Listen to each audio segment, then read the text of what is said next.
Hello, welcome to On Air. I'm Klara Syrewicz. As we're again riveted by the Epstein Files Season 8, we examine how politicians' erotic lives can elevate their prospects or return to haunt them.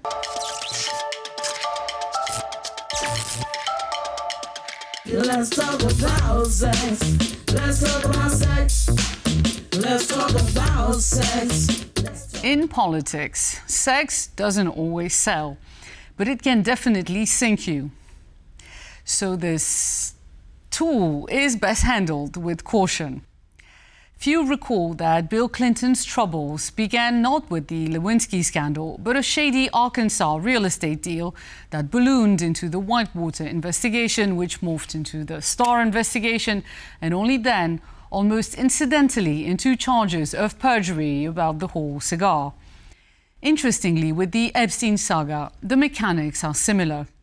What started as attacks on Democrats after the Kremlin orchestrated leak of Clinton campaign emails in 2016 spawned QAnon, Pizzagate and other fever dreams amplified by Steve Bannon, Trump and MAGA supporters. The irony, of course, is that a movement fixated on a powerful child trafficking cabal ultimately found itself embroiled in a very real one, minus the whole Satanism thing, except the people at its center were not the ones that were supposed to be there.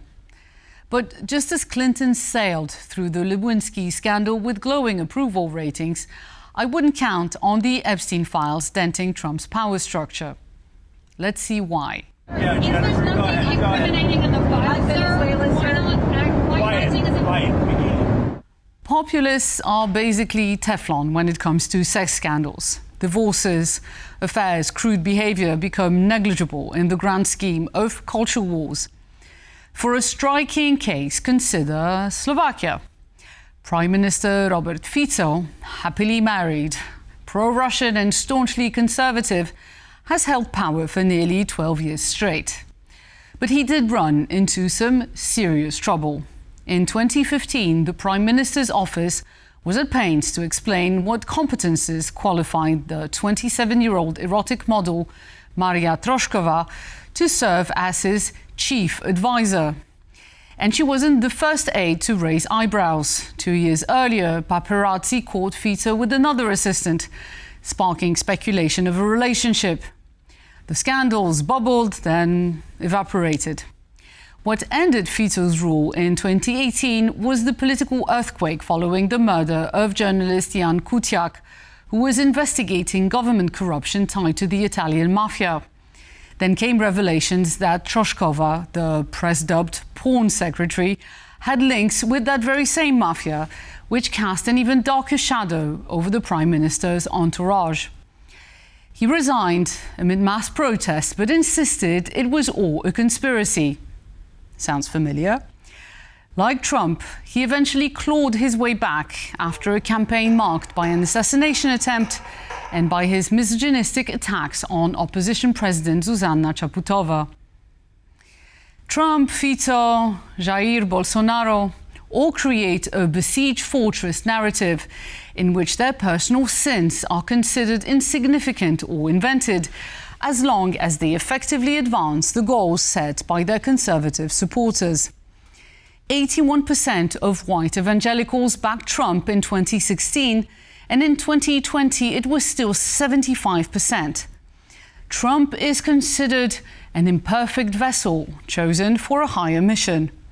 And to them, he hath delivered a right-wing Supreme Court, abortion bans, privileges for Christians, a pushback on LGBTQ rights, and a hard line on immigration. Same with Silvio Berlusconi. Even when he was mired in a prostitution scandal involving adolescent girls, he never lost the support of the Catholic hierarchy because politically he was a defender of family values. And then there's the conservative boys will be boys premium. During Trump's trial, where he was found liable for sexual abuse, his accuser was asked why she didn't go public during his first campaign. She replied, I noticed that the more women who came forward to accuse him, the better he did in the polls. For some voters, especially men, sex scandals actually boost a leader's macho aura. Fico poses as a bodybuilder and bon vivant. Trump brags about his conquests. Putin flexes half naked and has a much younger partner, and Bolsonaro sells himself as a muscle-forward man of the people. And because many conservative voters subscribe to elite conspiracies and fake news, any accusation of immorality is instantly dismissed as a crude attack from the establishment. Which leads us to this uncomfortable conclusion. Zero accountability is the winning strategy. Post-scandal PR traditionally offers two choices: denial or apology. Strikingly, current politicians almost never choose sorry. Research shows why. Voters consistently penalize politicians who admit wrongdoing, including over minor offences, while deniers gain more support, even when voters are confronted with strong evidence. Consider the politicians whose careers collapsed in the wake of sex scandals. Eliot Spitzer, Dominique Strauss-Kahn, Anthony Weiner, all of them apologized. Denials, by contrast, fuel uncertainty and increase polarization. Perfect conditions for populists. It's a win-win situation. We are more used to seeing sexuality in politics as a liability, but the sexualization of politicians to their advantage is a distinctly modern thing. And yes, sadly, appraising competence by facial attractiveness does predict who wins. Classic studies by Todorov and colleagues showed that people needed just 1 second exposure to candidates' faces to pass competence judgments that accurately forecast Senate and House results. And surprise, populist conservative politicians appear to be the most attuned to sexualized optics. Especially the younger crop, like French far-right leader Jordan Bardella. While he currently promotes his book/test the waters for a presidential run, hundreds of young women swarm him for selfies, shouting and catcalling as he moves through crowds. His voter events are described as part political rally, part disco. With over 2 million TikTok followers, he posts himself in regular guy mode, snacking, working out to Brazilian funk. They call it Bardellamania, and young voters love it. Yes, Jordan Bardella is handsome, and it helps the national rally connect with younger voters, women and gay supporters, groups that were tough to reach before. But Bardella isn't exactly reinventing French politics. The original young, handsome candidate who burst onto the political scene was him. A one-man political movement with populist undertones despite his centrist views. Not to mention he had an intriguing and somewhat kinky private life. Over 60% of French women voted for him. Later, he would happily borrow from the Masculinity brands of other leaders, donning some Zelensky cosplay or channeling his inner Rocky. And if he needed to grab attention rapidement when his polls started floundering during his second presidential campaign, he displayed the chesty thirst trap, reclining languidly with far more buttons undone than decency allows, unless you're actually undressing or you're the French philosopher Bernard-Henri Lévy. But this stratagem didn't come from nowhere. Earlier that year, Greek Prime Minister Kyriakos Mitsotakis stirred up a frenzy just by getting his COVID photo shot. There he was, lilac shirt slashed open to the navel, drawing the curtain back on a leather thong necklace and fuzzy, tanned barrel chest. Comments range from, "It's a strong look," to "hella sexy." I'm flying to Greece immediately. Debunking anti-vax theories while boosting tourism. Well done, Mitsotakis. A week later, a British Conservative MP for Plymouth Moorview tried the same thing, only stripping completely, and alas, no one said they were flying to Plymouth immediately. For those lacking conspicuous allure, hope is not lost. Trump, like Berlusconi before him, knows this trick. Just surround yourself with attractive people, preferably female. Berlusconi's TV showgirls, the Veline, Miss Italy contestants and other attractive women were parachuted by him into political roles, often to some dismay, but the public loved the spectacle. During both presidential terms, Trump has leveraged his family, making daughter Ivanka a de facto face of his movement, while his former model wife and a celebrity-infused team keep his brand aspirational and glamorous. In Trump world, over-the-top aesthetics have become a badge of loyalty. Behold the Mar-a-Lago face, Botoxed frozen expressions, lip and cheek fillers, spray tans, fake lashes, teeth, everything. Basically, a full-on glazed, mummified effect. Plastic surgeons in DC and Florida report a boom in Trump-aligned politicians chasing this hyper-treated look.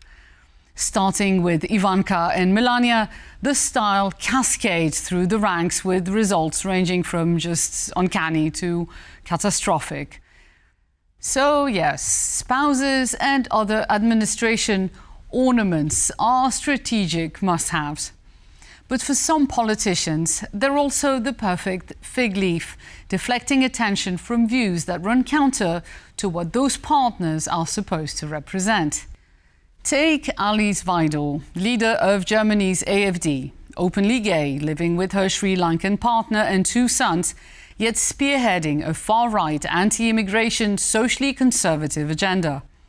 And while Bardella's party is now going easy on its traditional anti-Semitism and pro-Russian leanings, the AfD is moving to the right of Genghis Khan, where Alice's friend Elon Musk has already made himself comfortable. Another model minority wife on the conservative antipodes is Usha Vance, a prestigiously educated, high-flying lawyer and daughter of Indian immigrants.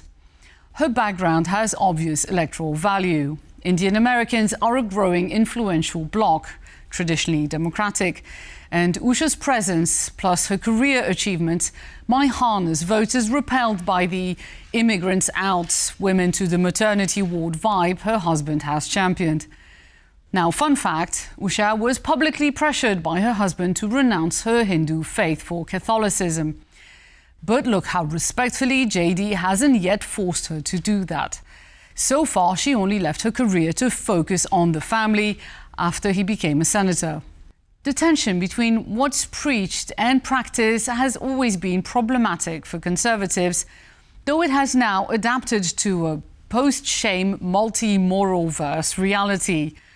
It's a bit like The Secret Lives of Mormon Wives, a hugely popular reality show on Hulu, where strict adherence to religious codes, no alcohol, no premarital sex, implies you can do ketamine and engage in just about any sexual activity you and I may not want to think of, besides, well, how did Clinton say that again?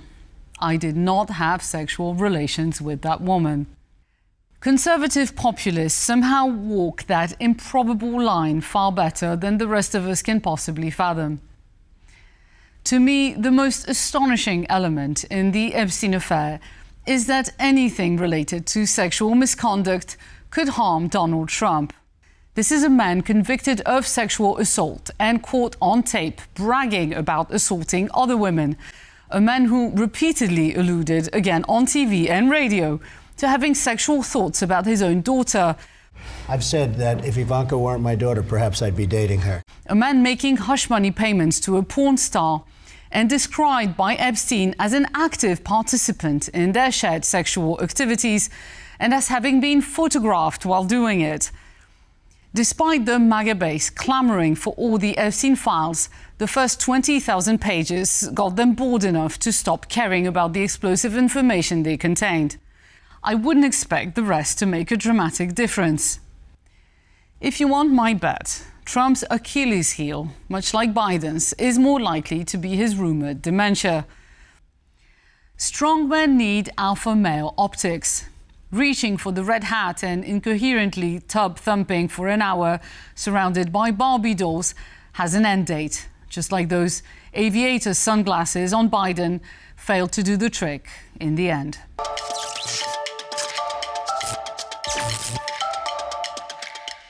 Sex scandals always had a way of cutting through the news cycle noise.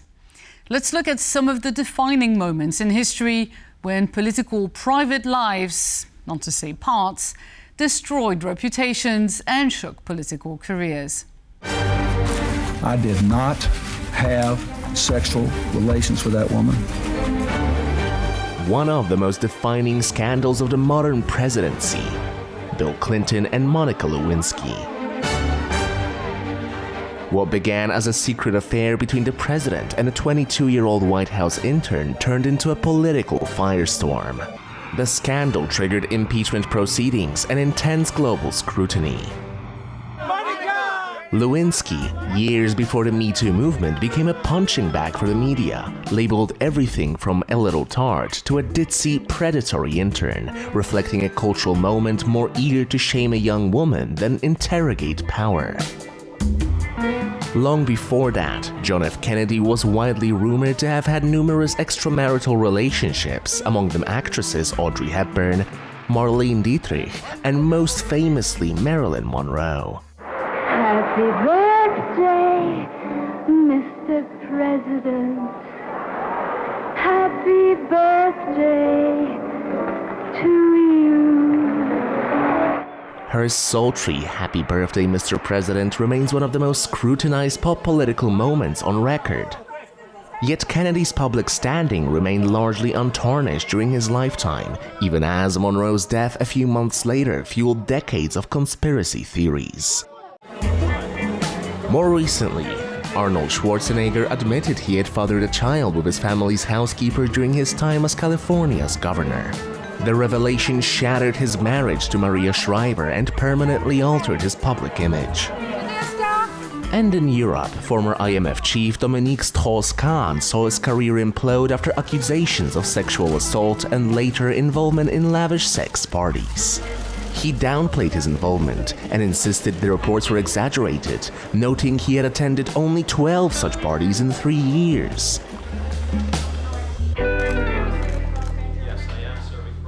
While headlines eventually fade, the zeitgeist remembers. Enjoy this weekend, and I'll see you soon.